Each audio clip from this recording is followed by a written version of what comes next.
Hello everyone and welcome to the channel Rambo Let's Learn classes. So student, today in this video we are going to discuss गुप्त period. Okay, आज हम पढ़ेंगे student गुप्त period के बारे में. तो देखिए, गुप्त पीरियड के बारे में जैसे कि मैं आपको बता चुकी हूँ, मैं 2-3 जो है इसके पार्ट जो है अपलोड कर चुकी हूँ बना करके. ठीक है, इसके साथ साथ मैंने जो है गुप्त कला का थोड़ा सा ओवरव्यू बताया. इसके साथ साथ मैंने आपको क्वेश्चन के आंसर भी डिस्कस करे ऑप्शन के साथ. इसके साथ साथ मैंने आपको एक्स्ट्रा जो है इन्फॉर्मेशन भी ऐड किया क्वेश्चन के आंसर के साथ. ओके, तो देखिए जैसे कि आपको आपकी पिक्चर में नज़र आ रहा है, फ़ोन की पिक्चर में, कि आपके सामने एक कुतुब मीनार है. कुतुब मीनार के जस्ट सामने नज़र आ रहा है आपको लोहा स्तंभ दिखाई दे रहा है. स्टूडेंट, ये क्या है? लोहा स्तंभ है. तो इसके बारे में थोड़ा सा हम डिस्कस करेंगे इसको क्वेश्चन पे आने से पहले. जैसा कि आपको नज़र आ रहा है लोहा स्तंभ, देखेंगे थोड़ा समझ लेते हैं लोहा स्तंभ के बारे में.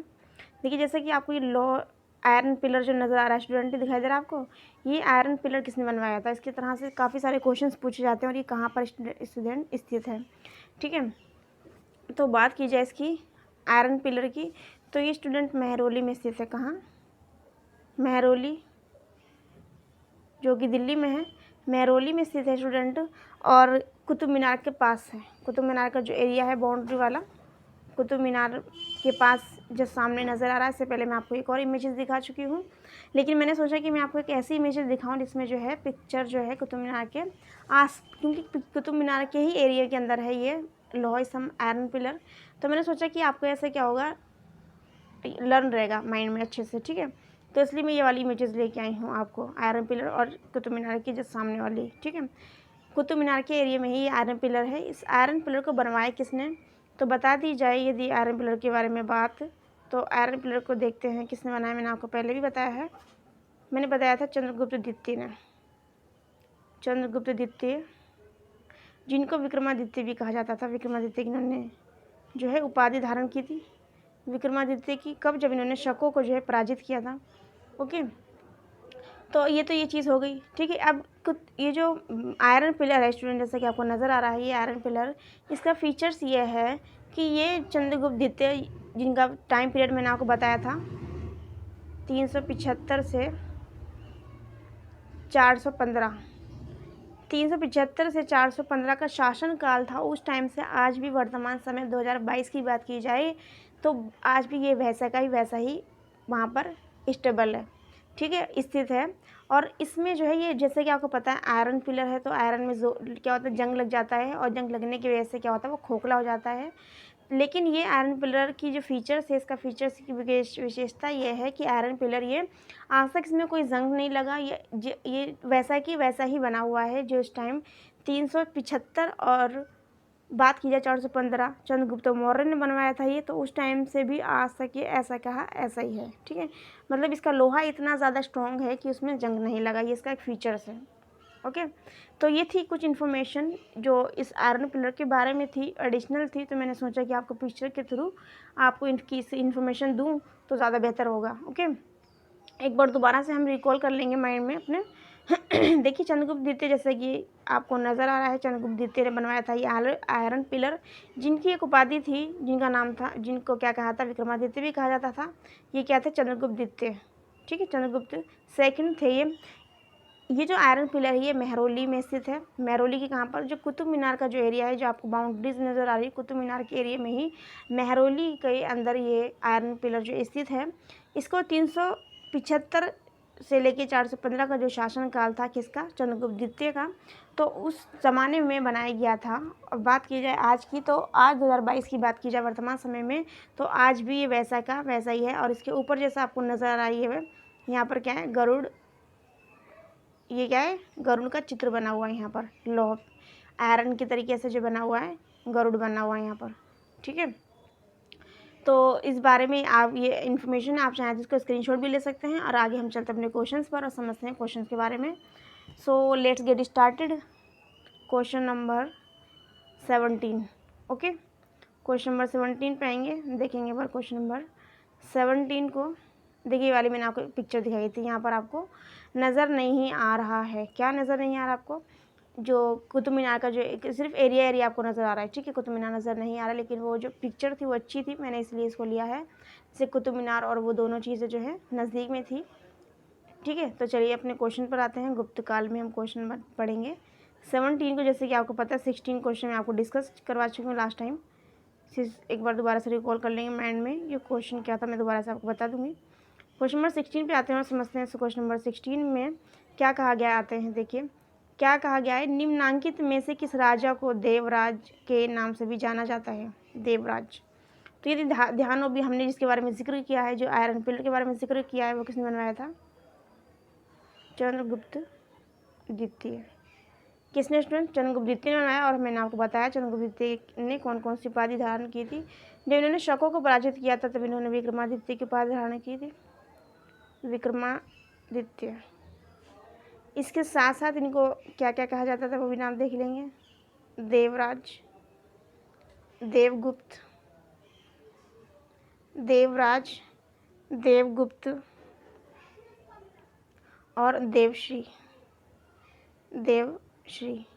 तो ये सभी किसके नाम है स्टूडेंट? चंद्रगुप्त विक्रमादित्य के। ठीक है, क्यों कौन कौन से नाम है? देवगुप्त, देवराज और देवश्री। तो यहाँ पे पूछा गया है किसके बारे में? देवराज के बारे में।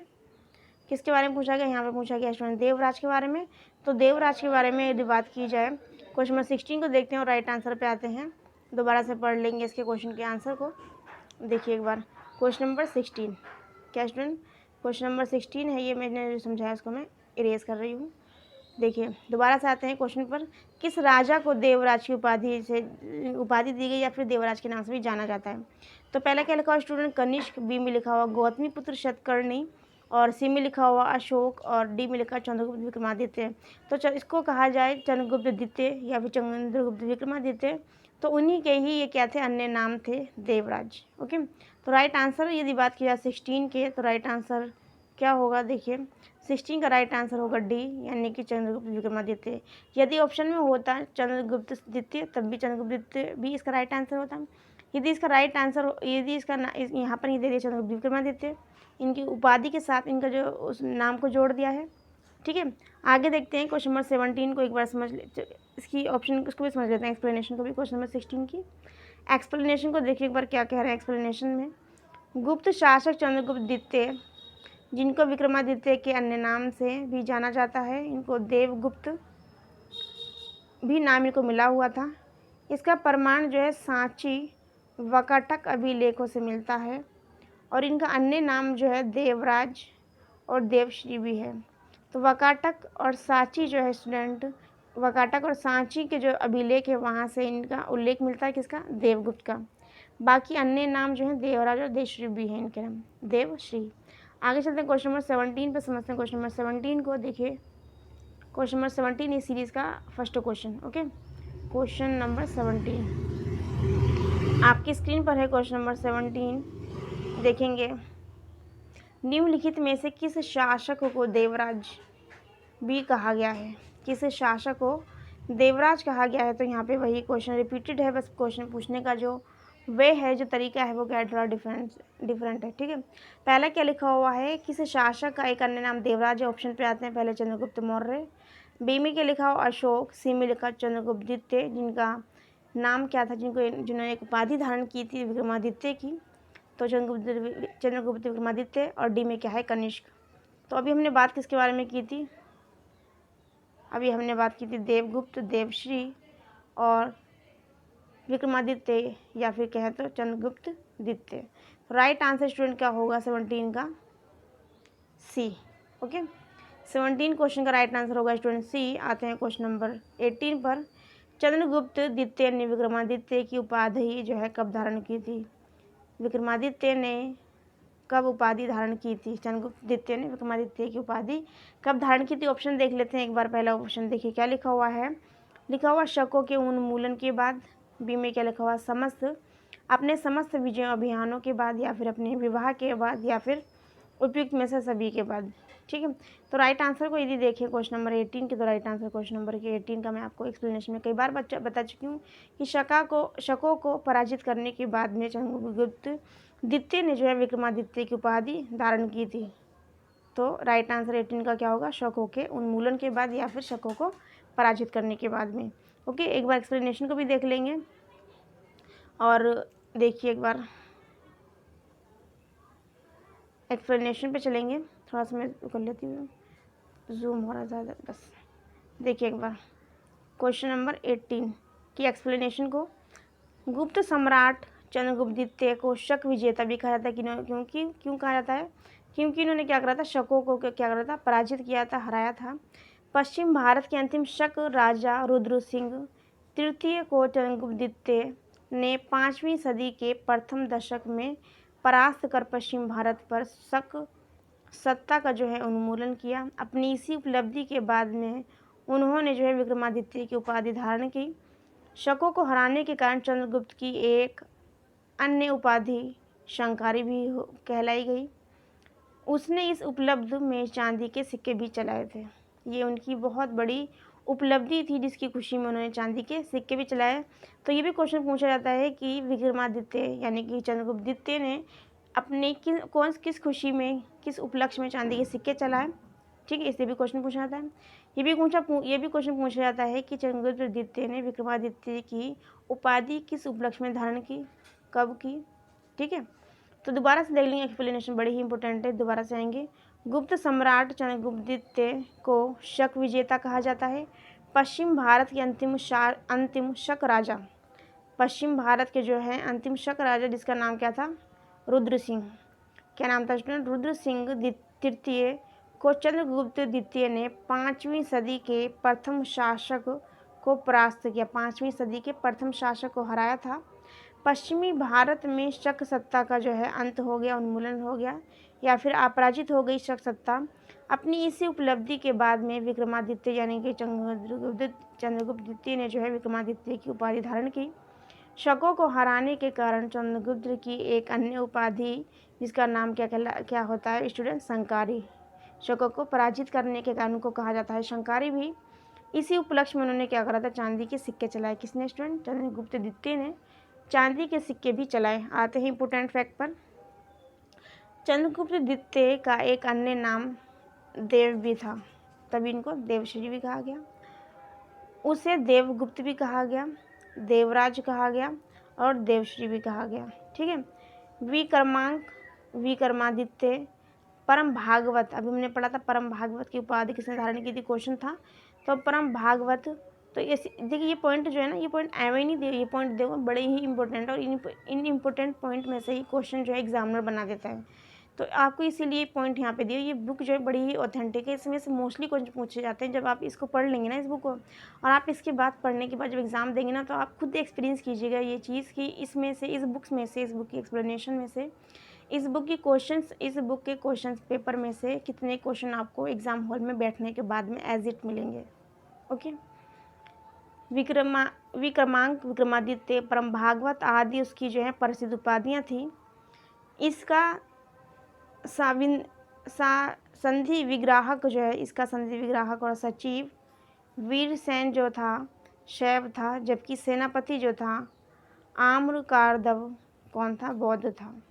यहाँ पर किसकी बात की जा रही है? चंद्रगुप्त द्वितीय की बात की जा रही है कि चंद्रगुप्त द्वितीय का जो संधि विग्राहक जो था, सचिव जो था, वो कौन था, वीरशैव था, यानी कि वो शिव को मानने वाला था। जबकि बात की जाए सेनापति की, तो सेनापति इसका नाम था आम्रकारदव, जो क्या था, बौद्ध था, बौद्धिज्म था। ठीक है, बौद्ध धर्म को मानने वाला था, यानी कि गौतम बुद्ध का अनुयायी था। ठीक है, इम्पोर्टेंट है स्टूडेंट, दोबारा से एक बार और रिपीट करेंगे।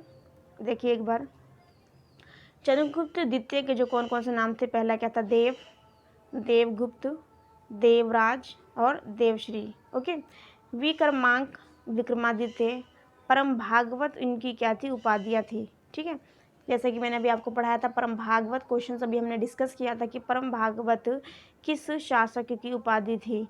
क्वेश्चन ये भी आ सकता है कि विक्रमांक किस शासक की उपाधि है, किस शासक की उपाधि थी, और क्वेश्चन ये भी आ सकता है विक्रमादित्य किस शासक की उपाधि थी। तो विक्रमांक, विक्रमादित्य, परम भागवत, ये तीनों ही उपाधियाँ चंद्रगुप्त द्वितीय की हैं। आगे लिखा हुआ इसका संधि विग्राहक और जिसे सचिव भी कहा जाता है। वीरसेन जिसका नाम था वो क्या था, शिव का अनुयायी था। शिव को मानने वाला क्या कहलाता है, शैव कहलाता है। जबकि इसका जो सेनापति था किसका, चंद्रगुप्त द्वितीय का जो सेनापति था जिसका नाम था आम्र कारदव, जो क्या था, बौद्धिस्ट था, बौद्ध धर्म को मानने वाला गौतम बुद्ध का अनुयायी था। और मैंने आपको पढ़ाया था गौतम बुद्ध के बारे में। तो गौतम बुद्ध के जन्म की बात की जाए तो 563 ईसा पूर्व में कहाँ पे हुआ था, कपिलवस्तु के निकट, कपिलवस्तु के निकट, कपिलवस्तु के निकट लुम्बिनी नामक ग्राम में, लुम्बिनी नामक ग्राम में, लुम्बिनी नामक ग्राम में। और कहाँ पे, नेपाल की तराई क्षेत्र में पढ़ाया था मैंने आपको, नेपाल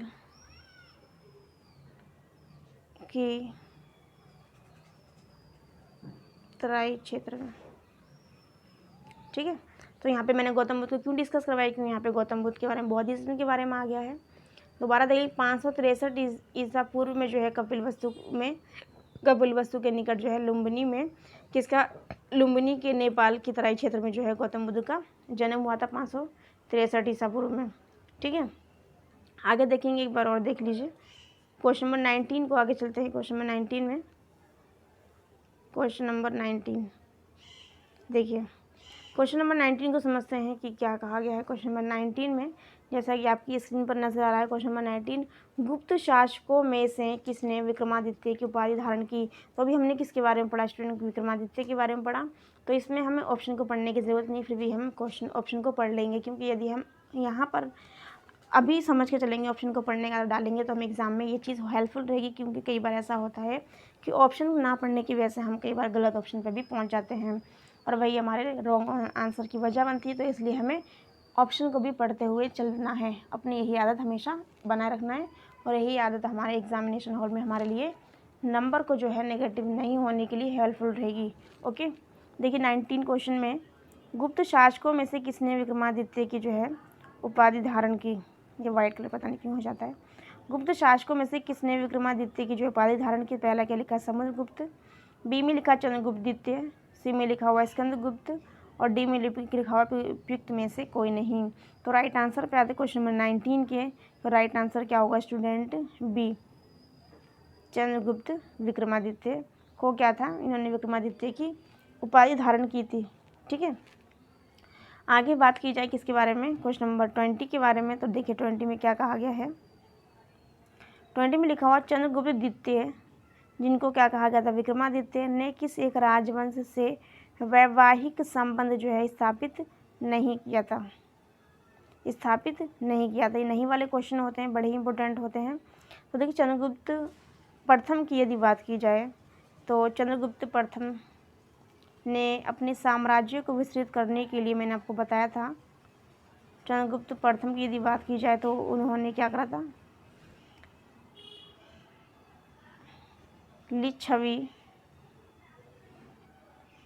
लिच्छवी शासक की पुत्री जो थी, लिच्छवी शासक की पुत्री या फिर लिच्छवी शासक से जो संबंध रखने वाली कन्या थी, जिसका नाम क्या था,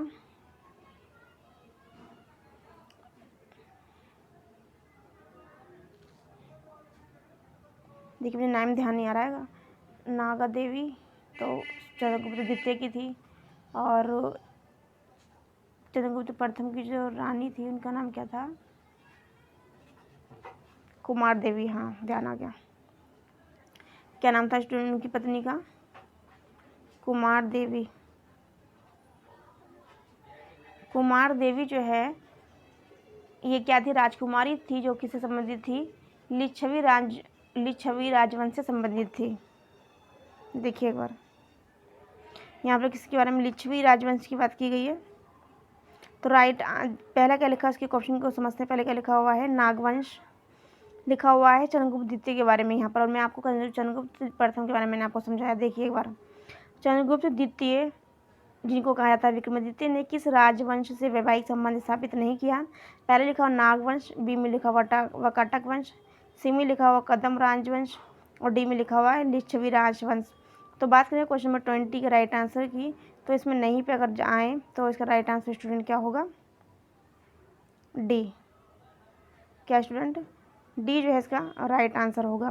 तो देखिए यहाँ पर मैं जो डिस्कस कर रही हूँ ऑप्शन ऊपर देखिए डिस्कशन में बता रही हूँ चंद्रगुप्त प्रथम के बारे में, जैसा कि आपको की स्क्रीन पर नज़र आ रहा है। मैंने बताया चंद्रगुप्त प्रथम ने लिच्छवी शासक की जो पुत्री थी जिनका नाम था कुमार देवी से इन्होंने विवाह किया था। क्यों? क्योंकि उनको क्या लगता था कि इनको लगता था अपने साम्राज्य का विस्तार करने के लिए जो लिच्छवी शासक जो थे, लिच्छवी जो उस टाइम जाति थी, उन लोगों से इन्होंने अपने संबंध बेहतर बनाने के लिए उनकी पुत्री से जो विवाह करके इन्होंने अपने साम्राज्य को अपना विस्तृत रूप प्रदान किया। तो चंद्रगुप्त प्रथम ने कुमार देवी से विवाह किया था।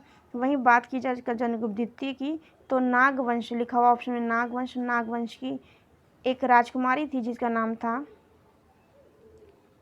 कुबेर नागा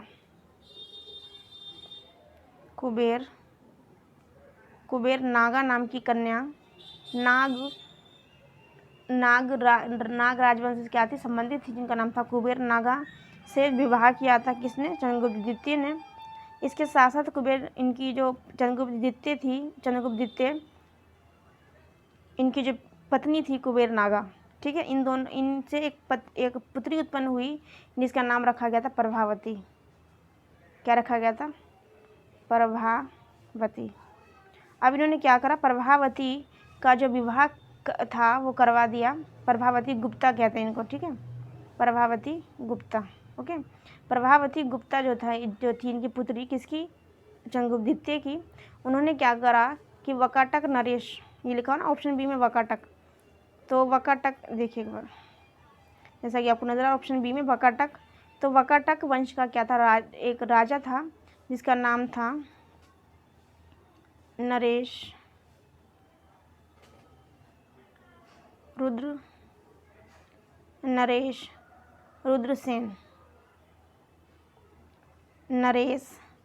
रुद्रसेन द्वितीय। नरेश रुद्रसेन द्वितीय नाम का जो कौन था, इनका दामाद था। तो कहीं ना कहीं इन्होंने नाग जो वंश था, जो कुबेर नागा जो थी इनकी पत्नी थी, इन्होंने एक तो नाग वंश से संबंधित हो गई है। दूसरा इन्होंने जो वकाटक वंश जो था, इन्होंने वकाटक वंश में अपनी बेटी दे दी जिसका नाम था प्रभावती गुप्ता। तो दो नागवंश और वकाटक वंश से क्या हो गया, इनका संबंध स्थापित हो गया, इन्होंने साम्राज्य को स्थापित किया। लेकिन लिच्छवी राजवंश की बात की जाए तो लिच्छवी राजवंश जो है स्टूडेंट, उससे जो संबंधित है वो चंद्रगुप्त प्रथम है। कौन, चंद्रगुप्त प्रथम की यदि बात की जाए तो चंद्रगुप्त प्रथम ने लिच्छवी शासक की जो पुत्री थी जिनको कुमार देवी कहा गया, तो कुमार देवी से विवाह किया और लिच्छवियों में अपनी जो है रिश्तेदारी कहा जाए, ये संबंध कहा जाए, इन्होंने वैवाहिक बनाकर अपने साम्राज्य का जो है विस्तार किया। ओके, एक बार दोबारा से देख लेंगे।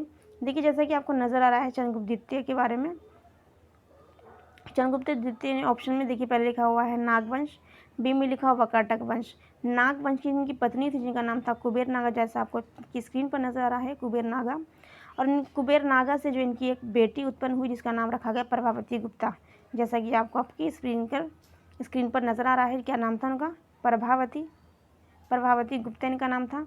तो प्रभावती गुप्ता का जो है विवाह चंद्रगुप्त द्वितीय ने जो है कर दिया, किससे, वकाटक नरेश से।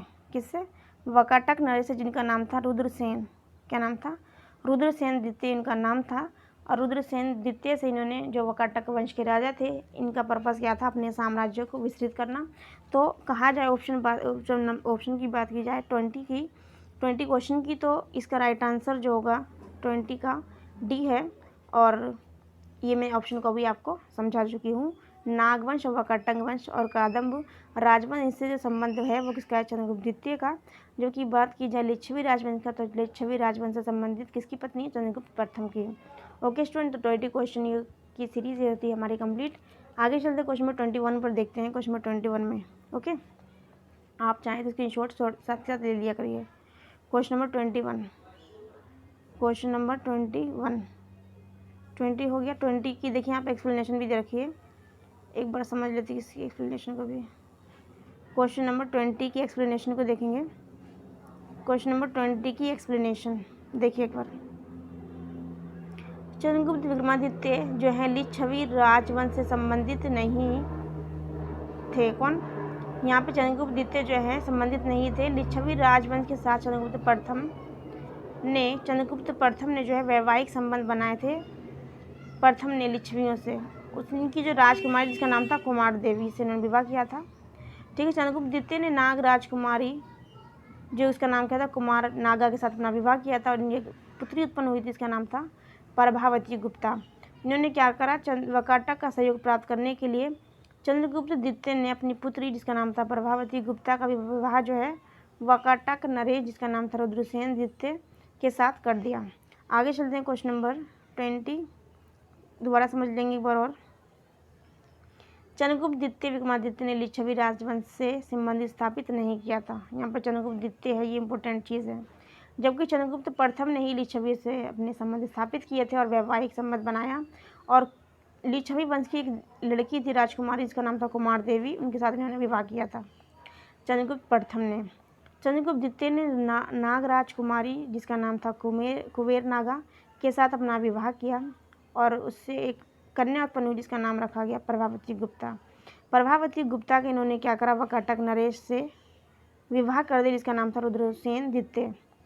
चंद्रगुप्त द्वितीय ने जो है अपनी पुत्री का विवाह वकाटक नरेश से कर दिया।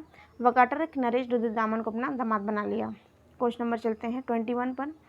चंद्रगुप्त द्वितीय ने अपनी पुत्री प्रभावती गुप्त का विवाह जो है किस राजवंश के साथ किया था? तो अभी हमने पढ़ा, पहला के लिखा पल्लव वंश, बी में लिखा सातवाहन वंश, सी में लिखा वकाटक वंश और डी में लिखा हुआ कदम्ब वंश। तो बात की जाए अभी राइट आंसर की, तो अभी हमने डिस्कस किया है। तो हमने क्या पढ़ा था कि इन्होंने क्या करा था? वकाटक नरेश जिसका नाम था रुद्रसेन द्वितीय, वो किससे संबंधित था स्टूडेंट? वकाटक। राइट आंसर 21 का क्या होगा? सी होगा। आगे चलते हैं क्वेश्चन नंबर 22 पर। क्या लिखा हुआ? मेहरौली का स्तंभ लेख। मेहरौली का स्तंभ लेख किस शासक से संबंधित है? तो मैंने भी जब ये सीरीज स्टूडेंट डिस्कस की थी, क्वेश्चन पार्ट 4 की डिस्कस की थी स्टूडेंट, नहीं सॉरी 3rd होगा, शायद 3rd या 4th होगा ये पार्ट आज। तो ये जब मैंने आपको डिस्कस करवाया था तो मैंने आपको इमेजेस के द्वारा पढ़ाया था कुतुब मीनार और एक साइड मैंने आपको पढ़ाया था आयरन पिलर, मेहरौली का लो स्तंभ जिसको आयरन पिलर भी कहा जाता है। ठीक है। तो इसको मैंने बताया था किसने बनवाया था और कब उपाधि धारण किया था, क्यों बनवाया था, क्या वजह थी और उसके फीचर्स क्या था, और वर्तमान समय में आज भी इसके अंदर उसके फीचर्स की विशेषता आज भी मौजूद है या नहीं, मैंने आपको सही सब कुछ बताया था। तो यदि आपको ध्यान होगा ऑप्शन तो आप इसको आसानी से विदाउट ऑप्शन पढ़े वो टिक कर देंगे। लेकिन हमें अपनी हैबिट बनाना है ऑप्शन पढ़ने की, तो ऑप्शन को पढ़ेंगे। पहले क्या लिखा? चंद्रगुप्त प्रथम, बी में लिखा चंद्रगुप्त मौर्य और सी में लिखा चंद्रगुप्त द्वितीय और डी में लिखा हुआ है समुद्रगुप्त। क्या लिखा हुआ डी में? समुद्रगुप्त। तो चंद्रगुप्त मौर्य तो हो नहीं सकते क्योंकि हम यहाँ पे किसके बारे में पढ़ रहे हैं? गुप्त काल के बारे में, ना कि मौर्य काल के बारे में। तो ये तो आंसर हमारा कट गया। समुद्रगुप्त नहीं होता तो समुद्रगुप्त ने ऐसा कुछ प्रशस्ति के अलावा कुछ नहीं बनवाया था। ठीक है। तो ये भी हमारा कट जाएगा। राइट आंसर पे यदि आते हैं क्वेश्चन नंबर 22 के, तो ध्यान होगा आपको, इसके मैंने आपको इमेजेस के द्वारा पढ़ाया। तो इसका राइट आंसर क्या है? चंद्रगुप्त। बताइए क्या इसका राइट आंसर स्टूडेंट? चंद्रगुप्त द्वितीय जो है इसका राइट आंसर है, यानी कि 22 का जो है स्टूडेंट राइट आंसर क्या है? सी। 22 का राइट आंसर स्टूडेंट क्या है? सी जो है स्टूडेंट राइट आंसर है। ओके। आगे चलते हैं क्वेश्चन नंबर 22 के एक्सप्लेनेशन को समझ लेते हैं। देखिए 22 की एक्सप्लेनेशन, देखिए क्वेश्चन नंबर 22 की एक्सप्लेनेशन देखिए आपकी स्क्रीन पर है 22 की एक्सप्लेनेशन। दिल्ली के मेहरौली नामक स्थान से मेहरौली लौह स्तंभ लेख प्राप्त हुआ है जो वर्तमान में कुतुब मीनार के समीप है। मैंने आपको दिखाया था इमेजेस में। ठीक है। इसमें चंद्र नामक देखिए इसमें चंद्र नामक, कभी कभी पेन दिक्कत कर जाता है। इसमें चंद्र नामक, रुक जाइए भाई, इसमें चंद्र नामक किसी राजा की उपलब्धियों का वर्णन किया गया है जिसका समीकरण गुप्त वंशीय शासक गुप्त द्वितीय ने किया। गुप्त द्वितीय के द्वारा चंद्रगुप्त द्वितीय के द्वारा किया जाता है। चंद्रगुप्त द्वितीय विष्णु का उपासक था। भगवान विष्णु के सम्मान में ही उसने इस लौह स्तंभ का निर्माण कराया था। इस स्तंभ के शीर्ष भाग पर भगवान विष्णु के वाहक गरुड़ का चिन्ह भी अंकित है। मैंने अभी आपको पढ़ाया था। ठीक है, दोबारा समझ लेते हैं, एक्सप्लेनेशन बहुत ज़्यादा इंपॉर्टेंट है। दिल्ली के मेहरौली नामक स्थान से मेहरौली लौह स्तंभ जो है लेख प्राप्त हुआ है। मेहरौली स्तंभ लेख प्राप्त हुआ, पता नहीं पेन क्यों कहाँ चल रहा है। ठीक है, प्राप्त हुआ है। वर्तमान में ये कुतुब मीनार की जगह पर स्थित है। और इसमें चंद्र नामक क्या था, एक राजा था, उसकी उपलब्धियों का यहाँ पर क्या किया गया है, वर्णन किया है। ठीक है, इसके साथ साथ बात की जाए कि ये जो है गुप्त वंशीय शासक जो कौन, चंद्रगुप्त द्वितीय के द्वारा बनवाया गया। चंद्रगुप्त द्वितीय जो थे विष्णु के उपासक थे। भगवान विष्णु के सम्मान में ही इन्होंने लौह जो स्तंभ है, जो आयरन पिलर है, उसके ऊपर शीर्ष भाग पर इन्होंने भगवान विष्णु का जो वाहक है गरुड़ का चिन्ह अंकित करवाया है। जो गरुड़ का चिन्ह है वो इस बात का संकेत करता है कि चंद्रगुप्त द्वितीय जो थे वो किसके उपासक थे, विष्णु के उपासक थे। ओके, क्वेश्चन नंबर आते हैं 23 पर और देखते हैं 23 में क्या दिया हुआ है। देखिए क्वेश्चन नंबर 23, चंद्रगुप्त विक्रमादित्य के नवरत्नों में शामिल नहीं है। क्या दिया हुआ है, चंद्रगुप्त विक्रमादित्य के नवरत्न में कौन सा शामिल नहीं है। तो नहीं वाले क्वेश्चन में हमें क्या करना है, पहले कौन सा शामिल है उनको हम लर्न कर लेंगे, तो हमें नहीं वाले ऑप्शन को आसानी से क्या करेंगे, फाइंड आउट कर पाएंगे। क्वेश्चन में 23 के ऑप्शन को पढ़ेंगे। चंद्रगुप्त विक्रमादित्य के नवरत्न में शामिल नहीं है। पहला क्या लिखा, अमर सिंह। बी में लिखा है बेताल भट्ट। डी में लिखा हुआ है छपणक। और डी में क्या लिखा हुआ है, नागार्जुन। डी में क्या लिखा है स्टूडेंट, नागार्जुन। तो बात की जाए इनके राइट आंसर की 23 के, तो 23 का राइट आंसर समझने से पहले मैं इनके जो नवरत्न हैं उनको मैं एक बार एक ट्रिक के द्वारा बताऊंगी, जो मैंने ट्रिक अपने पास से खुद बनाई हुई थी। देखिए, अबे, धन, बरा, बर, का, छपक, शंकु, शंकु, उसके बाद में क्या है, घट। ठीक है, तो ये क्या है, नवरत्न है, जैसे कि आपको आपकी स्क्रीन पर नज़र आ रहा है। अब मैं इस ट्रिक के द्वारा मैं आपको बताने की कोशिश करूँगी। ये ज़्यादा कोई ऐसी ज़्यादा इतनी टिपिकल नहीं है, बड़ी ही प्रॉब्लमेटिक नहीं है, बड़ी ही ईजी वे में मैंने आपको ट्रिक बताई है। अबे, धन, बराबर, का, छपक, शंकु, घट। ठीक है, तो आ से कौन है, देखिए अमर सिंह। आ से क्या है, अमर सिंह। और बे से कौन है, बेताल भट्ट। उसके बाद में धन में कौन है, धनवंतरी। ठीक है, उसके बाद में बरा से क्या होगा, बारहमिहिर, बारहमिहिर। उसके बाद में वर से कौन होगा, वर रुचि। वर से कौन होगा, वर रुचि। कहाँ से मैंने कहा था, कालिदास ने क्या लिखी थी, मालविका अग्निमित्रम, जिसमें हमने किसके बारे में पढ़ा था, पुष्यमित्र शुंग के पुत्र, शुंग वंश का जो संस्थापक था, जिसने बृहदर्थ की हत्या की थी। और बृहदर्थ जो था चंद्रगुप्त मौर्य का क्या था, मौर्य वंश का अंतिम शासक था। तो जो बृहदर्थ का सेनापति था, जिसका नाम था पुष्यमित्र शुंग, पुष्यमित्र शुंग ने जो है उनके अपने राजा की हत्या करके सेनापति ने साम्राज्य स्थापित किया था। साम्राज्य का नाम क्या था, शुंग वंश।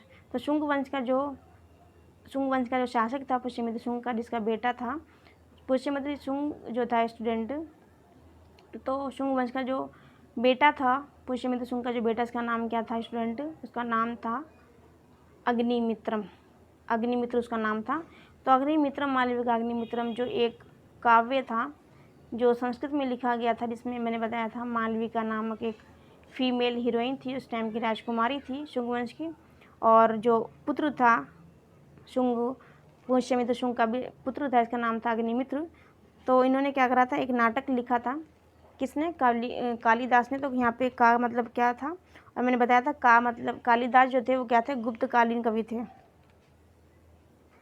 कालिदास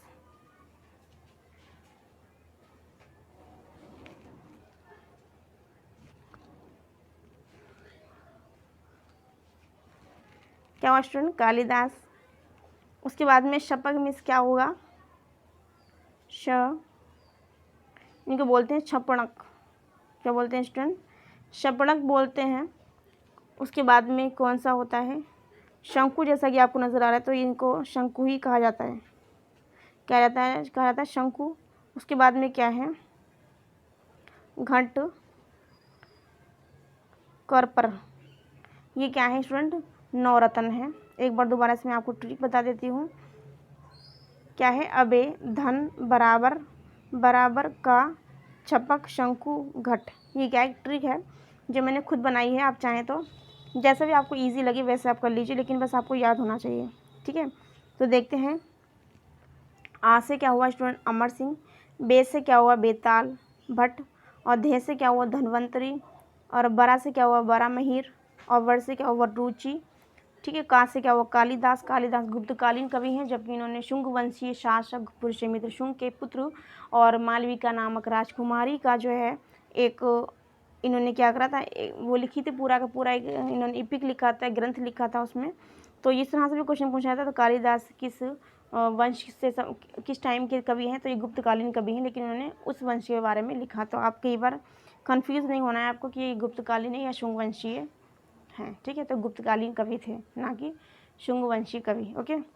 उसके बाद में शपक के बाद में, शपक जो मैंने आपको ट्रिक बताई थी, उसका जो पूरा नाम है, उनका नाम है छपड़क। शंकु की बात की जाए तो वो उनका नाम शंकु ही है। और घट का नाम बताया मैंने आपको ट्रिक में, तो इनका नाम है घट करपर। क्या नाम है, घट करपर। तो ये क्या है, 9 जो है क्या है, नवरत्न है। तो यहाँ पे नागार्जुन, जैसे कि ऑप्शन डी में आपको नज़र आ रहा है क्वेश्चन नंबर 23 में। तो नागार्जुन नाम का ऐसा कोई वर्ड आपको नज़र आ रहा है क्या, पहला क्या देख लीजिए एक बार, अमर सिंह, फर्स्ट में अमर सिंह, सेकंड बेताल, थर्ड में धनवंतरी, 4 में बरामहीर, 5 में वररुचि, 6 में कालिदास, 7 में छपणक, 7 के बाद में 8 में जो है शंकु, और 9 में क्या है, घट करपर। तो 9 ये क्या हो गए, नवरत्न हो गए। तो इसमें नागार्जुन नाम कहीं पर भी नहीं है। तो 23 का जो राइट आंसर स्टूडेंट क्या होगा, डी होगा। आप इसका स्क्रीनशॉट ले लीजिए। क्वेश्चन नंबर 23 का राइट आंसर जो होगा वो क्या होगा, डी, ओके। तो आप स्क्रीनशॉट लीजिए। क्वेश्चन नंबर 23 पे आते हैं। क्वेश्चन नंबर 23 का जो राइट आंसर होगा वो क्या होगा, डी। क्या होगा स्टूडेंट, डी होगा। और मैंने आपको नवरत्न जो है बता दिए, ओके। और मैंने आपको बताया कि जो ये नवरत्न जो थे स्टूडेंट, ये 9 जो रत्न थे, चंद्रगुप्त विक्रमादित्य की जो है 2 कैपिटल थी, चंद्रगुप्त द्वितीय या कहा जाए विक्रमादित्य, इनकी जो है ना 2 कैपिटल थी, 2 राजधानी थी, 2 राजधानी थी। पहली क्या थी, पाटलिपुत्र। पाटलिपुत्र मौर्यों की भी कैपिटल थी, भी ध्यान रखना आपको, ठीक है। कैपिटल किसकी थी, पाटलिपुत्र मौर्यों की भी थी। इसके साथ साथ गुप्तकालीन जो शासक चंद्रगुप्त द्वितीय की भी कैपिटल रह चुकी है। इसके साथ पाटलिपुत्र दूसरे नंबर पे जो थी उज्जैन थी। क्या थी स्टूडेंट, उज्जैन थी। तो जितने भी जो 9 रत्न हैं ये कहाँ रहा करते थे, 9 रत्न जो थे स्टूडेंट, ये सारे सभी के सभी उज्जैन में रहा करते थे। कहाँ रहा करते स्टूडेंट, उज्जैन में रहा करते थे, ठीक है स्टूडेंट। कहाँ रहा करते थे स्टूडेंट, ये सभी उज्जैन में, ओके। कहाँ रहा करते थे स्टूडेंट, उज्जैन में ये लोग रहा करते थे, 9 रत्न, ठीक है। तो आगे चलेंगे क्वेश्चन नंबर 23 के बाद में चलते हैं 24 पे। क्वेश्चन आपकी स्क्रीन पर नज़र आ रहा है, क्वेश्चन नंबर 24। देखिए एक बार क्वेश्चन नंबर 24 के एक्सप्लेनेशन को समझेंगे क्वेश्चन के साथ साथ। किस राजा के शासनकाल में चीन यात्री फाहयान जो है भारत आया था। क्या स्टूडेंट, चीन यात्री फाहयान जो है किसके टाइम में जो है भारत आया था। देखिए एक बार, चीनी यात्री फाहयान जो है किसके टाइम में भारत आया था। तो पहले क्या लिखा हुआ स्टूडेंट, चंद्रगुप्त मौर्य। तो मौर्य तो हो ही नहीं सकते यहाँ पर, इसको कट कर देंगे, ठीक है। उसके बाद में बी में क्या हुआ है, क्या लिखा हुआ, हर्षवर्धन। सी में लिखा हुआ चंद्रगुप्त विक्रमादित्य। और डी की बात करें कनिष्क, तो कनिष्क क्या था, कुषाण वंश का शासक था। तो इसमें क्या होगा, कनिष्क तो हो नहीं सकता, कनिष्क तो इसका हो नहीं सकता, और ना ही चंद्रगुप्त मौर्य हो सकता है, ठीक है। और ना ही हर्षवर्धन हो सकता है, ठीक है, ना ही हर्षवर्धन हो सकता है। तो ये इसका राइट आंसर ऑटोमेटिकली आपके सामने स्क्रीन पर आ रहा है। जब हम 4 ऑप्शन को फाइंड आउट कर लेते हैं तो हमें अपने राइट आंसर पे आने में टाइम नहीं लगता। ठीक है, तो फाहियान की बात की गई, चीनी यात्री जो था वो किसके टाइम में आया था? चंद्रगुप्त विक्रमादित्य। किसके टाइम में? चंद्रगुप्त विक्रमादित्य के टाइम में आया था, जिसको चंद्रगुप्त द्वितीय भी कहा जाता है। और चंद्रगुप्त किसके बेटे थे? तो समुद्रगुप्त के पुत्र थे। समुद्रगुप्त के पुत्र थे चंद्रगुप्त द्वितीय। और समुद्रगुप्त ने अपने पिता के नाम से ही इनका नाम रखा था चंद्रगुप्त द्वितीय। तो जाहिर है, जैसा कि मैं आपको बता रही हूँ, उनके पिता किसके? समुद्रगुप्त के पिता का नाम क्या हो सकता है? चंद्रगुप्त प्रथम। ओके, क्या हो सकता है? चंद्रगुप्त प्रथम हो सकता है, जैसे मैंने आपको आइडिया दिया, लेकिन एक्चुअल में ऐसा ही है, चंद्रगुप्त प्रथम ही है समुद्रगुप्त के पिता का नाम। ओके, क्वेश्चन नंबर 24 का राइट आंसर है सी। ओके, एक्सप्लेनेशन पे चलते हैं, एक बार समझते हैं एक्सप्लेनेशन में क्या कहा गया है। चंद्रगुप्त द्वितीय, जिनकी उपाधि थी विक्रमादित्य के शासनकाल में चीनी यात्री फाहियान जो है 399 से 414 तक जो है भारत में विभिन्न स्थानों तक उसने भ्रमण किया। उसका जन्म जो है चाइना के वू यांग नामक स्थान पर हुआ था। कहाँ हुआ था स्टूडेंट? वू यांग नामक स्थान पर हुआ था। और मैंने आपको पढ़ाया था इसके काल के बारे में, चंद्रगुप्त द्वितीय के। तो क्या था इसका टाइम पीरियड? 375 से 415।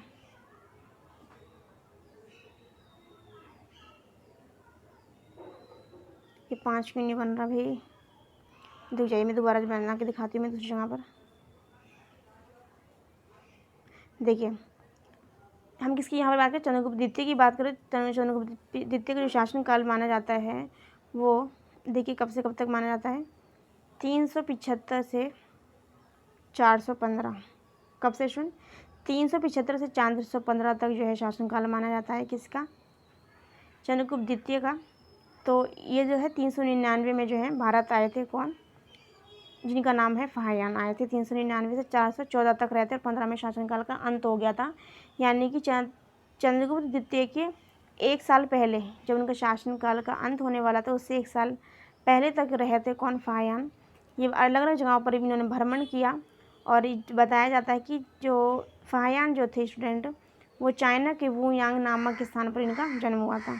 ओके, एक्सप्लेनेशन में आते हैं और समझते हैं आगे इम्पोर्टेंट फैक्ट में। फाहियान मध्य देश को जो है ब्राह्मणों का देश कहते हैं, जहाँ लोग सुखी और समृद्ध जीवन व्यतीत किया करते थे। फाहियान ने कपिलवस्तु नगर को उजड़ा हुआ पाया। मैंने आपको बताया था कपिलवस्तु के बारे में। कपिलवस्तु के निकट लुम्बिनी नामक ग्राम में किसका जन्म हुआ? बताइए, ये क्वेश्चन आपके लिए, जब तक यहाँ पे एक्सप्लेन करते हैं हम। देखिए मैं क्या बताया, कपिलवस्तु के निकट लुम्बिनी नामक ग्राम में किसका जन्म हुआ था? मैंने अभी डिस्कस करवाया था आपको। ये क्वेश्चन बताना है आपको, माइंड में सोच रखना है जब तक के। फाहियान पाटलिपुत्र स्थित अशोक के राजमहल के बारे में भी लिखता है कि इसका निर्माण जो है दैत्य द्वारा किया गया था। दैत्य द्वारा मतलब देवताओं द्वारा किया गया था। ऐसा लगता था जैसे वो इतना ज़्यादा अलंकृत था, इतने ज़्यादा सुशोभित हुआ करता था। ओके, ताम्लुकों में 2 वर्षों तक रहकर फाहियान ने सूत्रों की प्रतिलिपियाँ तैयार की और बौद्ध प्रतिमाओं के चित्र भी बनाए। जो बौद्ध प्रतिमाएं थी उनकी चित्र भी बनाए। और क्या किया? फाहियान ने सूत्रों की जो है प्रतिलिपियाँ भी तैयार की।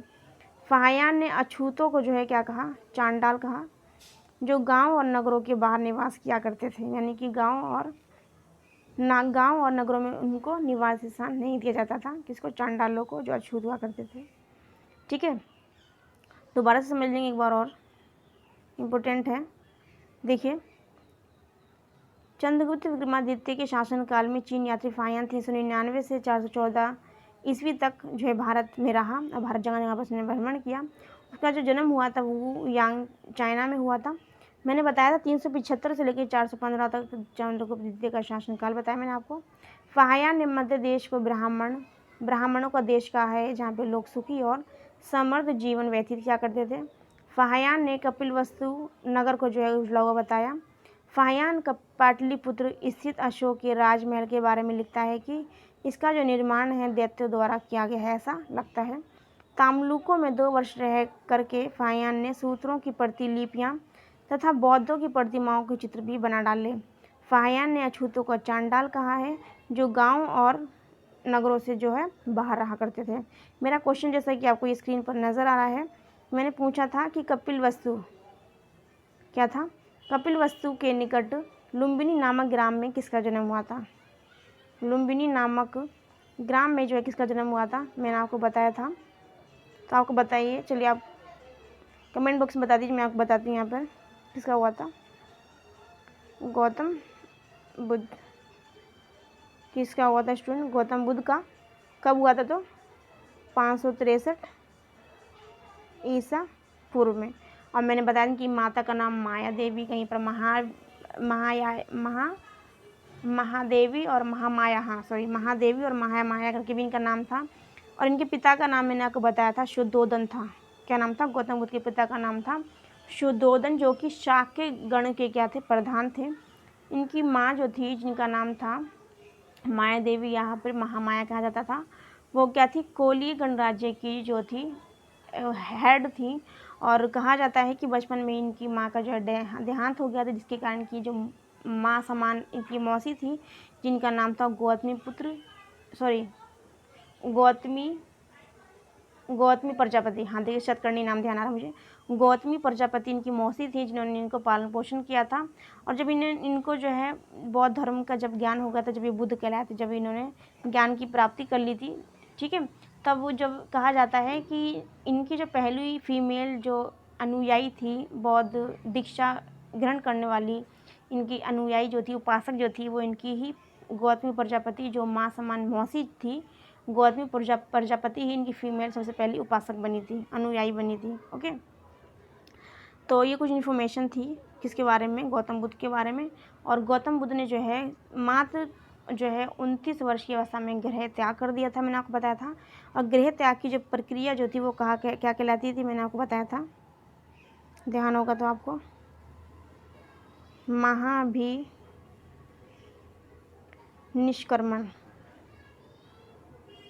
महाभिनिष्क्रमण क्या थी? गृह त्याग की प्रक्रिया थी, जब ये ज्ञान की खोज में जो है घर से बाहर निकल चुके थे। कब निकल चुके थे? मात्र 29 वर्ष की अवस्था में ही ज्ञान की खोज में जो है ये कहाँ निकल गए थे? बाहर निकल गए थे, मैंने आपको बताया था। और इनको जो महापरिनिर्वाण की भी प्राप्ति हुई थी। किसकी प्राप्ति हुई थी? महापरिनिर्वाण की भी प्राप्ति हुई थी, मैंने आपको बताया था। तो महापरिनिर्वाण की जब प्राप्ति हुई थी तो उसे क्या कहा जाता है? महापरिनिर्वाण को कहा जाता है जब इनकी मृत्यु हो गई थी, तो उसको कहा जाता है महापरिनिर्वाण। और महापरिनिर्वाण का मीन्स होता है कि जीवन का मृत्यु चक्र से मुक्त हो जाना। मैंने आपको पढ़ाया था, ध्यान होगा आपको प्रीवियस वीडियो में, कि जीवन का मृत्यु चक्र से मुक्त हो जाना ही महापरिनिर्वाण है। और महापरिनिर्वाण की बात की जाए तो गौतम बुद्ध का महापरिनिर्वाण जो है 483 में जो है हुआ था, कुशीनगर के मलगन राज्य में। कब हुआ था? 483 में कुशीनगर के मलगन राज्य में। कुशीनगर के मलगन राज्य में जो है इनको महापरिनिर्वाण प्राप्त हुआ था, अर्थात इनका जीवन जो था मृत्यु चक्र से मुक्त हो गया था। जीवन का मृत्यु चक्र से मुक्त हो जाना ही महापरिनिर्वाण का कहलाता है। कहा जाता है मात्र 80 वर्ष की अवस्था में ही जो है इन्होंने महापरिनिर्वाण प्राप्त कर लिया था, उनको निर्वाण प्राप्त हो गया था। ओके, तो एक बार दोबारा से लेके देख लेंगे। 563 ईसा पूर्व में इनका जो है जन्म हुआ था। कब स्टूडेंट? 563 ईसा पूर्व में इनका जन्म हुआ था। और 483 ईसा पूर्व में जो है इनकी कुशीनगर में, जैसा कि आपको नज़र आ रहा है, कुशीनगर मलगन राज्य में जो इनको महापरिनिर्वाण की प्राप्ति हुई थी। मात्र 29 वर्ष की अवस्था में, 29 वर्ष की एज में जो है इनको महाभिनिष्क्रमण किया था। महाभिनिष्क्रमण। अब महाभिनिष्क्रमण किसे कहा जाता है? गृह त्याग की प्रक्रिया को महाभिनिष्क्रमण कहा जाता है। इन्होंने 29 की अवस्था में ही गृह त्याग कर दिया था। और ज्ञान की खोज में ये अलग अलग जगहों पर भटके फिरे थे। ठीक है, ये बात मैंने आपको बताई थी किसके बारे में? चंद्रगुप्त मौर्य के बारे में, गौतम बुद्ध के बारे में। ठीक है, तो ये क्वेश्चन, ये एक्सप्लेनेशन जो है स्टूडेंट देख लीजिए, आप इसको कई बार पढ़ के देखेंगे तो आपके माइंड में सेट हो जाएगी। आप चाहे तो इसका स्क्रीनशॉट ले लीजिए। आगे चलते हैं क्वेश्चन नंबर पर। अब देखते हैं हम क्वेश्चन कहाँ पर थे। स्क्रीनशॉट ले लीजिए। आगे चलते हैं क्वेश्चन पर। देखिए क्वेश्चन नंबर, फाहियान किसके शासनकाल में भारत आया था? क्या लिखा हुआ है स्टूडेंट? फाहियान किसके शासनकाल में भारत आया था? पहले लिखा चंद्रगुप्त मौर्य के टाइम में, बी में लिखा चंद्रगुप्त प्रथम, सी में लिखा चंद्रगुप्त द्वितीय और डी में लिखा समुद्रगुप्त। तो हमने राइट आंसर अभी इसका देखा था। राइट आंसर स्टूडेंट इसका क्या था? चंद्रगुप्त द्वितीय के टाइम में फाहियान जो है भारत आया था। और हमने पढ़ा था वो कहाँ का रहने वाला था, वुयांग का रहने वाला था। 399, जैसा कि ऊपर एक्सप्लेनेशन में नजर आ रहा है, 399 से 414 तक वो भारत में रहा और अलग अलग स्थानों पर उसमें जो है भ्रमण किया था। ठीक है, आगे देखिए क्या लिखा हुआ है। आगे क्वेश्चन, उस गुप्त और वकाटक रानी का नाम उल्लेख कीजिए जिसने अनुदान स्वरूप जो है भूमि दान में दी थी। वकाटक रानी देखिए पूछा गया। अभी हमने क्या पढ़ा था वकाटक रानी के बारे में। हमने क्या, जब वकाटक राजा है, वकाटक राजा से किसी कन्या का विवाह हो जाएगा तो रानी क्या कहलाएगी? वकाटक कहलाएगी। तो वही यहाँ पे क्वेश्चन पूछा गया है। क्या पूछा गया स्टूडेंट? वकाटक रानी के बारे में पूछा गया। वकाटक राजा की जो रानी होगी, चाहे वो किसी भी पहले रिलेटेड रह चुकी है, तो वो रानी किसकी कहलाएगी? वकाटक की कहलाएगी। और हमने अभी इससे पहले पढ़ा था, पहला क्या लिखा हुआ? कुबेर नागा, बी में लिखा कुमार, सी में लिखा हुआ कुमार देवी, बी में लिखा प्रभावती और डी में लिखा दत्ता देवी। तो हमने क्या पढ़ा था अभी कि चंद्रगुप्त द्वितीय ने अपना साम्राज्य विस्तृत करने के लिए कई सारे साम्राज्य विस्तृत कर लीजिए या कुछ भी कह लीजिए, पॉलिटिकल तरीके से अपना काम करने के लिए अपनी पुत्री कुबेर नागा जो थी, नाग वंश की क्या थी? राजकुमारी थी। कुबेर नागा जो थी चंद्रगुप्त द्वितीय की पत्नी थी। ठीक है, और इनसे ही उत्पन्न एक पुत्री हुई थी, इसका नाम था प्रभावती। प्रभावती नाम की जो एक कन्या उत्पन्न हुई थी कुबेर नागा से, और चंद्रगुप्त द्वितीय की जो है पत्नी थी कुबेर नागा। ये नागवंश से रिलेटेड थी। नागवंश किससे? नागवंश से। ठीक है, नागवंश से। प्रभावती की यदि बात की जाए तो प्रभावती क्या थी? प्रभावती गुप्ता कहा जाता था। ये प्रभावती गुप्ता का जो है, मैंने पढ़ाया था आपको, प्रभावती गुप्ता का जो है विवाह कर दिया था वकाटक राजकुमार, जिसका नाम था नरेश रुद्र। क्या नाम था? नरेश रुद्रसेन द्वितीय। नरेश रुद्रसेन द्वितीय इनका नाम था। और क्या थे? वो वकाटक नरेश थे। जब ये वकाटक नरेश है तो इनकी जो पत्नी है तो वो क्या कहलाएगी? वकाटक रानी। दिखाई दे रहा है आपको? तो आपके जैसे कि इस पे ज़्यादा कुछ करने की ज़रूरत है, जैसे कि एक्सप्लेनेशन में आपको बताया। राइट आंसर क्या होगा? प्रभावती। क्या होगा स्टूडेंट? प्रभावती होगा। क्वेश्चन नंबर जो हमारा है ये क्वेश्चन नंबर 26 क्या है? 26 का स्टूडेंट जो राइट आंसर होगा क्या होगा? बी। एक बार एक्सप्लेनेशन में दोबारा देख लेंगे।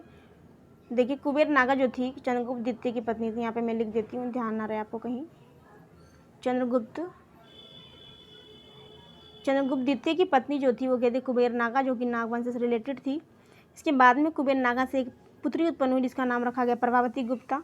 प्रभावती गुप्ता का जो है वकाटक नरेश से जो है चंद्रगुप्त द्वितीय ने विवाह कर दिया, जिसका नाम था रुद्रसेन द्वितीय। क्या नाम था? रुद्रसेन द्वितीय। कहा जाता है कि रुद्रसेन द्वितीय की जो है मृत्यु अचानक से हो जाने के कारण तो क्या हुआ था कि वकाटक नरेश की जो रानी थी, यानी कि चंद्रगुप्त द्वितीय की जो पुत्री थी जिसका नाम था प्रभावती गुप्ता, जो कि वर्तमान समय में यानी कि वकाटक नरेश की पत्नी होने के बाद में वकाटक रानी कहलाने लगी। जब पति की मृत्यु यानी कि नरेश रुद्रमन की मृत्यु के बाद में राज सिंहासन जो है वो किसने संभाला था? इनकी पुत्री, चंद्रगुप्त द्वितीय की पुत्री और वकाटक नरेश रुद्रसेन की पत्नी प्रभावती ने संभाला था। तब कहा जाता है कि प्रभावती ने ही भूमिदान जो है अनुस्वरूप लिखा ना, अनुदान, किसने? भूमि अनुदान स्वरूप जो है भेंट की थी। तो ये राइट आंसर बी ही है। ठीक है, आगे चलते हैं क्वेश्चन नंबर 26 पर। कंप्लीट होता है हमारा। एक बार इसकी एक्सप्लेनेशन को भी समझ लेंगे। देखिए क्वेश्चन नंबर 26 की एक्सप्लेनेशन को भी देख लेंगे। चंद्रगुप्त द्वितीय ने अपनी पुत्री प्रभावती गुप्ता, जैसा कि आपको नज़र आ रहा है स्क्रीन पर, चंद्रगुप्त द्वितीय ने अपनी पुत्री प्रभावती का जो गुप्ता का विवाह जो वकाटक नरेश, अभी हमने पढ़ा था पहले भी, प्रीवियस अभी पढ़ा था मैंने क्वेश्चन में, रुद्रसेन द्वितीय के साथ कर दिया था। विवाह के कुछ समय बाद ही रुद्रसेन की मृत्यु हो जाने के कारण प्रभावती गुप्ता वकाटक राज्य की संरक्षिका बनी, क्योंकि अब उनके जो दोनों पुत्र थे जिसका नाम था दिवाकर सेन और दामोदर सेन, क्या नाम था, दिवाकर सेन और दामोदर सेन, वो कैसे थे, अवयस्क थे, यानी कि क्या थे, वो पूरी तरीके से मैच्योर नहीं थे। इसी के कारण भूमिदान संबंधी उसके अभिलेख, जिनकी लिपि पर गुप्तकालीन प्राच्य शैली का प्रभाव है, से पता चलता है कि प्रभावती अपने पिता के हित में ही काम किया करती थी। ओके, जैसे कि मैं आपको एक्सप्लेनेशन में पहले ही बता चुकी हूँ और यहाँ पर भी वही चीज़ लिखी, तो इसको एक्सप्लेनेशन करने की ज़रूरत नहीं है। आगे चलते क्वेश्चन नंबर 27 पे। भाई जब राजा की बेटी है तो जाहिर है कि वो राज शासन अच्छे से संभाल ही लेती होगी। ओके, क्वेश्चन नंबर 27 में लिखा हुआ कुमार देवी, क्या लिखा है स्टूडेंट, कुमार देवी किस गुप्त शासक की पत्नी थी, क्या लिखा हुआ है, कुमार देवी किस गुप्त शासक की पत्नी है, कुमार देवी। तो हमने भी पढ़ा था, एक किसके बारे में पढ़ा था, कुबेर नागा, कुबेर नागा और कुमार देवी, ठीक है, कुमार देवी, ठीक है। तो पहले क्या लिखा हुआ है, ऑप्शन को पढ़ लेते हैं। पहले लिखा हुआ है, क्वेश्चन पे आते हैं और पढ़ लेते हैं ऑप्शन को दोबारा से। कुमार देवी किस गुप्त शासक की पत्नी थी, पहले लिखा चंद्रगुप्त प्रथम की। बी में लिखा हुआ समुद्रगुप्त, और बात की जाए यदि सी आंसर की तो सी में है, ऑप्शन में यही लिख देती हूँ, रायगुप्त। डी की यदि बात की जाए, डी के जो राइट, डी के ऑप्शन की बात की जाए तो क्या है, चंद्रगुप्त द्वितीय, क्या नाम है, चंद्रगुप्त द्वितीय। तो देखिए मैं यहाँ पे एक चीज़ आपको एक्सप्लेनेशन के द्वारा बताना चाहूँगी कि मैंने आपको बताया था कुमार नागा और कुमार देवी के बारे में। मैंने आपको पढ़ाया था कुमार देवी जो थी वो क्या थी, लिच्छवी राजवंश की राजकुमारी थी, ठीक है। और लिच्छवी राजवंश की राजकुमारी थी, मैंने आपको पढ़ाया था, इसमें क्या पढ़ाया था मैंने, बताइए, मैंने कहा था चंद्रगुप्त प्रथम के बारे में। चंद्रगुप्त प्रथम की जो पत्नी थी जिसका नाम था कुमार देवी, क्या नाम था स्टूडेंट, कुमार देवी था, ठीक है। उसके बाद में मैंने बताया था लिच्छवी राजवंश की थी, राजवंश की से रिलेटेड थी, मैंने बताया था। उसके बाद में कुबेर नागा के बारे में जो नागवंश से रिलेटेड थी, ये क्या थी, नागवंश से रिलेटेड थी, कुबेर नागा। और ये किसकी पत्नी थी, किसकी थी, चंद्रगुप्त द्वितीय, ठीक है। क्या स्टूडेंट, चंद्रगुप्त प्रथम और द्वितीय का ही खेल है यहाँ पे, ज़्यादा आपको क्या ट्रिक विक लगाने की ज़रूरत है, बस हल्का से आपको माइंड के अंदर सेट कर लेना है, ठीक है। जैसे कि आपको पता चला कुबेर नागा, तो कुबेर नागा जो थी किससे रिलेटेड थी, नागवंश से रिलेटेड थी। और कुबेर नागा जो थी चंद्रगुप्त द्वितीय की पत्नी थी, चंद्रगुप्त द्वितीय की पत्नी थी, आपको ध्यान रखना है। और लिच्छवी राजवंश संबंधित कौन था, चंद्रगुप्त प्रथम, इनकी पत्नी का नाम था कुमार देवी। ओके, तो राइट कुछ कुमार देवी यहाँ पर ऑप्शन में पूछा गया है 27, जैसा कि आपके स्क्रीन पर नज़र आ रहा है। ऑप्शन पे चलते हैं, कुमार देवी के बारे में पूछा हुआ है, तो कुमार देवी की यदि बात की जाए तो राइट आंसर का स्टूडेंट क्या होगा, राइट आंसर ये वाला होगा, कौन सा होगा, ऑप्शन में देखिए आपको, कुमार देवी किसकी, चंद्रगुप्त प्रथम। तो 27 का राइट आंसर क्या होगा स्टूडेंट, ए। चंद्रगुप्त प्रथम की जो पत्नी थी, जो क्या थी, लिच्छवी राजवंश से संबंधित थी, जिसका नाम क्या था, कुमार देवी। और चंद्रगुप्त प्रथम जो थे चंद्रगुप्त द्वितीय के क्या थे, दादा। चंद्रगुप्त प्रथम का पोता जो था उसका नाम क्या था, चंद्रगुप्त द्वितीय, जो कि समुद्रगुप्त का क्या था, पुत्र था। ओके, आगे चलते हैं, समझते हैं एक बार। देखिए यहाँ पे एक्सप्लेनेशन दी हुई है अच्छे से। सिर्फ आज हम 30 क्वेश्चन डिस्कस करेंगे, ठीक है। मुझे यही पहले थोड़ा सा और जूम कर लेती हूँ। क्वेश्चन नंबर 27 को एक्सप्लेन करते हैं। चंद्रगुप्त प्रथम जिसका साम्राज्य माना जाता है 319 से, कब से स्टूडेंट, 319 से 334 माना जाता है। गुप्त वंश का क्या था, वास्तविक संस्थापक माना जाता है। इन्होंने जो है महाधीराज की उपाधि धारण की। और चंद्रगुप्त प्रथम के जो दादा थे उनका नाम क्या था, श्रीगुप्त। चंद्रगुप्त प्रथम के जो दादा थे उनका नाम था श्रीगुप्त, मैंने बताया था। महाराज की उपाधि धारण की थी इन्होंने, ठीक है। इसके राज्यारोहण की जो तिथि है वो 319 मानी जाती है। और 319 से ही कैलेंडर गुप्त वंश का स्टार्ट होता है। और जिसको ये गुप्त वंश कालीन जो कैलेंडर है जिसको कहा जाता है गुप्त संवत, जो चलाने का श्रेय माना जाता है वो चंद्रगुप्त किसको माना जाता है, चंद्रगुप्त प्रथम को ही माना जाता है। ओके। मुद्रा साक्ष्यों से ज्ञात होता है कि चंद्रगुप्त प्रथम ने लिच्छवियों की राजकुमारी कुमार देवी से विवाह किया था। मैंने अभी पहले ही पढ़ाया था आपको। ओके, दोबारा से देख लेंगे एक बार और। चंद्रगुप्त प्रथम जिसको शासनकाल जिनका माना जाता है 319 से 334, गुप्त वंश का वास्तविक जो संस्थापक था, इसने जो है महाराज धीराज की उपाधि धारण की थी। जबकि दादा जो है जिनका नाम था श्रीगुप्त, उन्होंने महाराज की उपाधि धारण की थी।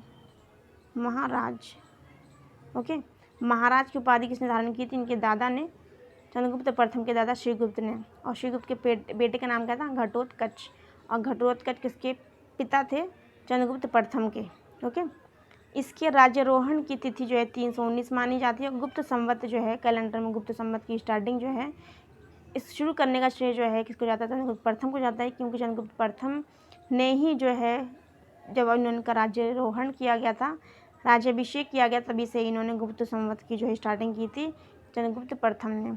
मुद्रा साक्ष्यों से यह ज्ञात होता है कि चंद्रगुप्त प्रथम ने जो है लिच्छवी राजकुमारी कुमार देवी से विवाह किया था। जबकि बात की जाए किसकी, चंद्रगुप्त प्रथम जो है इनके पोते की बात की जाए तो मैंने आपको बताया था नाग वंश की राजकुमारी जिसका नाम था कुबेर नागा इसने विवाह किया था। और उससे उत्पन्न हुई थी पुत्री जिसका नाम था प्रभावती। और प्रभावती का जो विवाह हुआ था वह कटक नरेश रुद्रसेन द्वितीय से हुआ था। ये सब चीज़ें मैंने आपको बता रखी हैं अभी। ओके, क्वेश्चन चलते हैं 28 पे, समझते हैं। सम्राट कुमारगुप्त प्रथम की माता कौन थी। पहले क्या लिखा, कुबेर नागा। बी में लिखा ध्रुव देवी। सी में लिखा कुमार देवी। डी में लिखा अनंत देवी। तो यहाँ पे क्या लिखा हुआ, यहाँ पे लिखा हुआ है सम्राट कुमारगुप्त। सम्राट कुमारगुप्त जो थे किसके पुत्र थे, चंद्रगुप्त द्वितीय के। चंद्रगुप्त द्वितीय के पुत्र जो थे वो कौन थे, कुमारगुप्त थे। पूछा गया है कुमारगुप्त प्रथम की माता का नाम, यानी कि चंद्रगुप्त द्वितीय की माँ का नाम पूछा गया है। तो इसका नाम स्टूडेंट क्या होगा, इसका राइट आंसर क्या होगा, कुमारगुप्त के बारे में पूछा गया है। ठीक है, तो पहले इसके ऑप्शन पे जाते हैं, कुबेर नागा, ध्रुव देवी, और सी में लिखा कुमार देवी, और डी में लिखा हो अनंत देवी। तो राइट आंसर पे आते हैं इसके 28 के, और ऑप्शन पढ़ने के बाद में देखते हैं राइट आंसर का क्या होगा। 28 का राइट आंसर ध्रुव देवी। क्या होगा स्टूडेंट, ध्रुव देवी। 28 का राइट आंसर क्या होगा स्टूडेंट, ध्रुव देवी। एक बार एक्सप्लेनेशन में भी समझ लेते हैं, देखिए एक बार।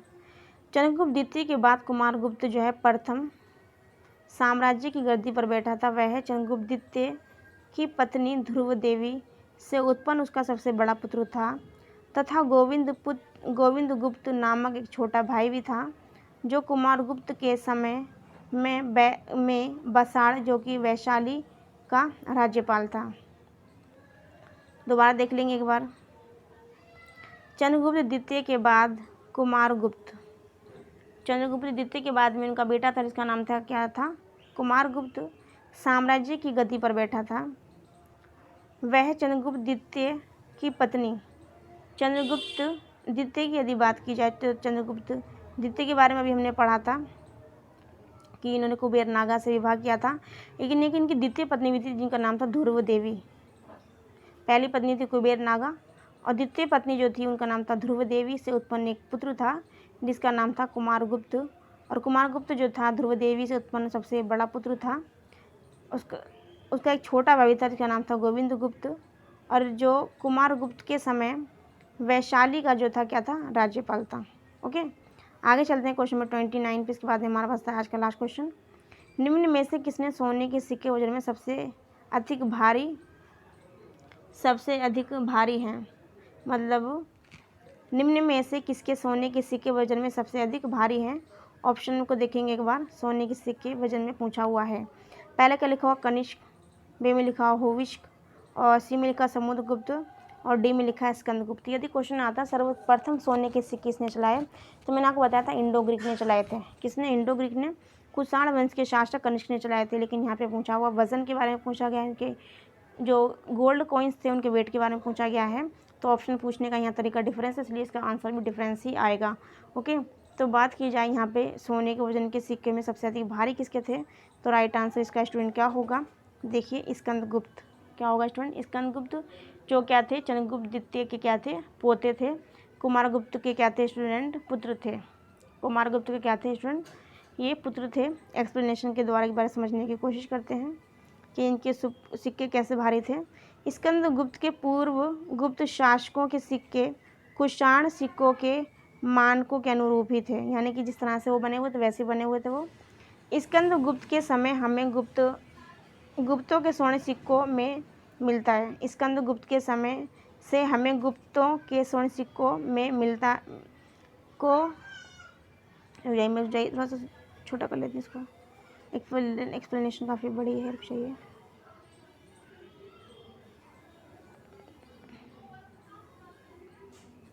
देखिए एक बार,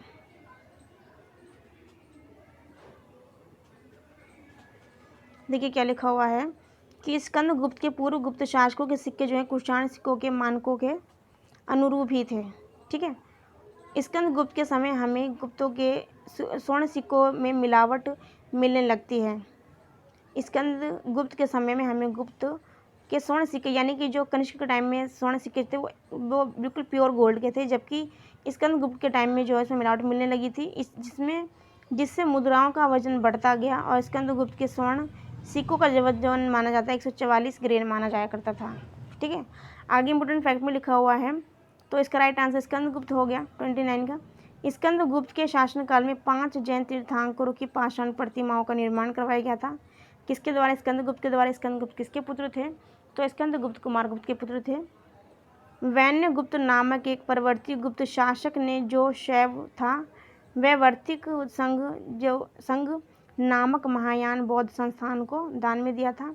मंदसौर के लेख में पटवाई श्रेणी यानी कि रेशमी सूत्र बुनने वालों की समिति तथा इंदौर लेख में तौलिक श्रेणी जो कि वजन क्या करती थी, वेट करने वाली, जो एक क्या थी, संघ था वेट करने वाला, उसका उल्लेख मिलता है। एक बार और देख लेंगे क्वेश्चन नंबर 29 के एक्सप्लेनेशन को। स्कंदगुप्त के पूर्व गुप्त शासकों के सिक्के यानी कुषाण सिक्कों के मानक जो थे सेम ही थे। ठीक है, यानी कि कुषाण वंश के शासक कनिष्क ने जो गोल्ड सिक्के चलाए थे उन्हीं के ही सिक्कों के मानकों के अनुरूप ही स्कंदगुप्त के ही सिक्के थे।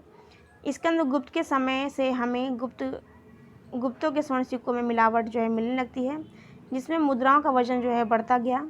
स्कंदगुप्त के स्वर्ण सिक्कों का वजन 144 ग्रेन माना जाता है। ठीक है, स्कंदगुप्त के शासनकाल में 5 जैन तीर्थंकरों की पाषाण प्रतिमाओं का निर्माण करवाया गया।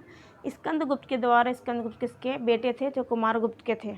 ठीक है, वन्यगुप्त नामक एक परवर्ती गुप्त शासक ने जो कि क्या था, शैव धर्म का अनुयायी था, वह वर्तिक संघ नामक एक महायान बौद्ध संस्थान को जो है दान में दिया।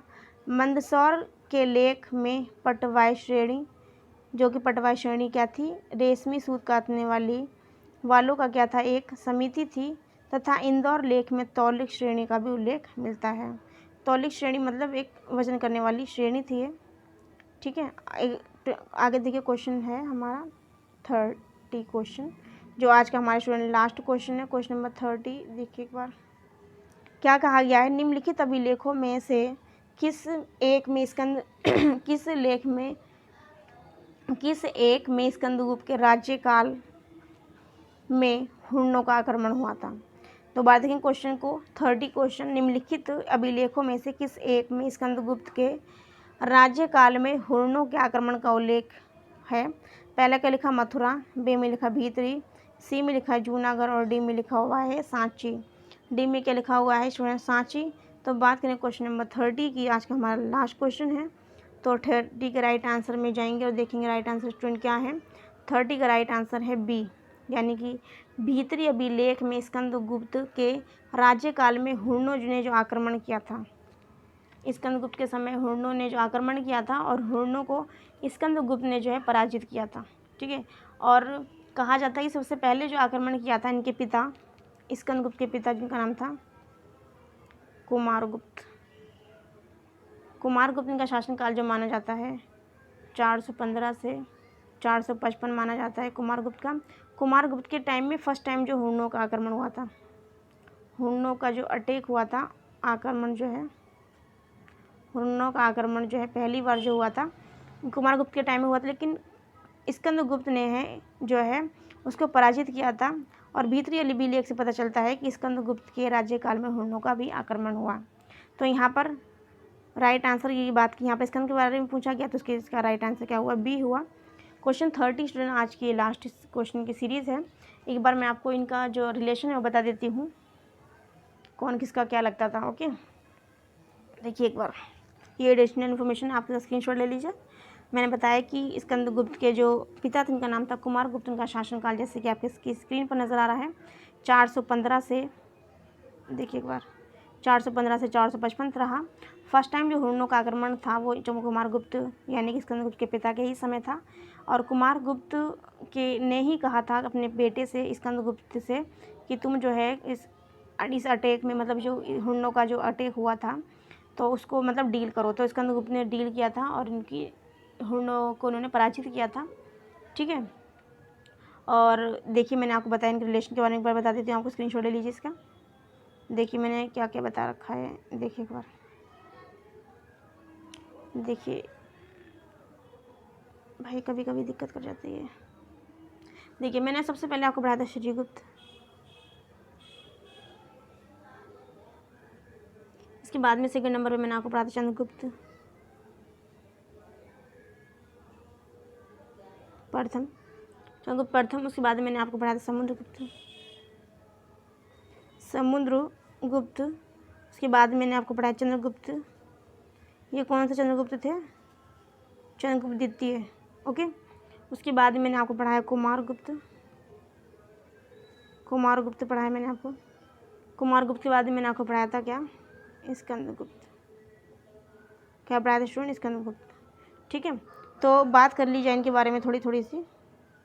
तो श्रीगुप्त जो थे इनका जो टाइम पीरियड माना जाता है 240 से जो है 280 ईस्वी माना जाता है। ठीक है, 240 से 280 माना जाता है। सॉरी, श्रीगुप्त के बाद में आया घटोत्कच, मैं यहाँ पर लिख देती हूँ। ठीक है, इनका जो टाइम पीरियड था वो क्या था एक बार देख लेंगे। 280 से जो है 319। ठीक है, 280 से 319। उसके बाद में इनके पुत्र थे जिनका टाइम पीरियड 319 से, और यहीं से ही हमने क्या पढ़ा था, गुप्त संवत स्टार्ट हुआ 319 से 335। ठीक है, 319 से 335। समुद्रगुप्त की बात की जाए, समुद्रगुप्त का हमने टाइम पीरियड पढ़ा था 335 से 375, गुप्त काल का स्वर्ण युग कहा जाता था। चंद्रगुप्त द्वितीय के बारे में हमने पढ़ा था 375 से, क्या पढ़ा था हमने, 415। 375 से हमने पढ़ा था 415। उसके बाद में कुमारगुप्त की बात की जाए तो हमने पढ़ा था 415 से, क्या पढ़ा था हमने, 455। उसके बाद में हमने पढ़ा था स्कंदगुप्त।